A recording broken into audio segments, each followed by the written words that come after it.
Happy Friday, everyone, and welcome to this week's CCASA Public Policy Podcast. Just wanted to run through some quick updates, and we'll end with an urgent action alert for folks.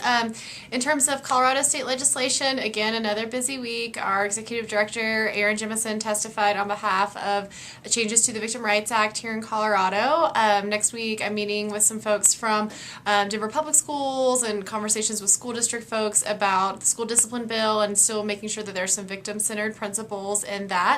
House Bill 1085, which you can see more information about in our latest e-blast, has done well passing through the House and is now onto the Senate. That bill allows a hearsay exemption for people with developmental disabilities, and we'll be working with the bill drafters on House Bill 1263, which is designed to reduce barriers to employment based on previous criminal records. So we just really want to make sure that that bill still has proper safeguarding for when sex offenders are applying for jobs that they really may not be appropriate to work at. So we'll be working on behalf of that bill as well. What I really wanted to talk with folks with today is the reauthorization of the Violence Against Women Act, or VAWA.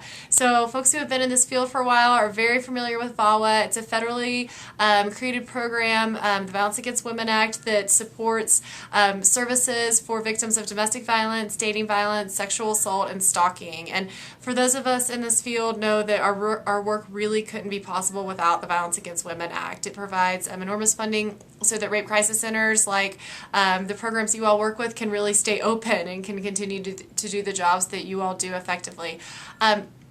That is being in the process of being reauthorized right now. It passed Senate Judiciary at the federal level beginning of February, and now we are looking for co-sponsors to really step up to the plate and advocate on behalf of VAWA. Senator Michael Bennet here in Colorado did co-sponsor VAWA. Yay for Michael Bennet!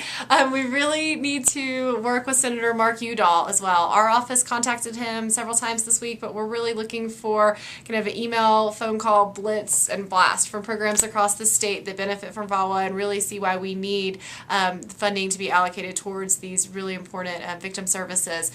So at the bottom of the screen you'll see a website for the letter 4 VAWA.org. There's tons of great talking points. At the end of this we'll have two slides that come up. One has Senator Udall's website. If you go to his website, just click on that and you'll see the phone numbers for his district offices as well as his DC office, as well as the email box that you can contact him through. After that, you'll see another slide with 4 talking points regarding the reauthorization of VAWA. So do your civic duty this week. It doesn't take long at all, and we really know that these phone calls and emails absolutely matter. So take a few moments, explain to Senator Udall why VAWA is so important for your work as a service provider or as a survivor, maybe as a member of law enforcement community. So explain why we need VAWA to be reauthorized, and then ask him to co-sponsor it. And then let us know if you do. It should only take a few minutes, and there can be a huge effect. So thank you for taking part in this urgent action alert. I also wanted to mention to folks that if you go on our website, ccasa.org, and you click on the public policy link, we're putting up weekly updates, legislative summaries. These are bills here in the Colorado legislature that we're monitoring or working on actively. So if you want to see that kind of one-page update, that's the great place to see it every week. Thanks again, and have a great weekend.